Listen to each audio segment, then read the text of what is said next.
কলেজের বারান্দায় হাঁটতে হাঁটতে আজকে আমরা একটা ইংরেজি শিখবো, সেটা হচ্ছে subject plus had better plus ভার্বের প্রেজেন্ট ফর্ম প্লাস এক্সট্রা। তো চলো আমরা জানি এটা কখন কিভাবে ব্যবহার করতে হয়। আমরা যখন অনেক সময় বলি সেন্টেন্সে যে এটা আমার করাই ভালো বা এটা করাই উত্তম অথবা এটা করাই সেভ, ঠিক সেই মুহূর্তে আমরা এই স্ট্রাকচারটা ব্যবহার করি।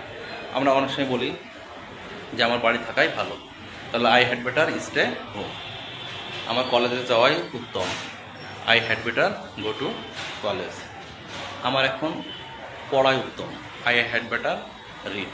তো এইভাবে আমরা অনেক সেন্টেন্স বলতে পারি। আবার অনেক সময় আমরা বলি যে তার এখন ঘুমানোই শ্রেয় বা উত্তম, তাহলে he had better sleep now. তারপর আমরা অনেক সময় আবার বলি যে তোমার এখন বাড়িতে থাকাই উত্তম, তাহলে you had better stay home. তো এইভাবে আমরা হ্যাড বেটার ব্যবহার করে সেন্টেন্স ব্যবহার করতে পারি। তো প্রতিদিন আমার সাথে সাথে থাকবে এবং নতুন নতুন একটা করে স্ট্রাকচার শিখবো। আল্লাহ হাফিজ।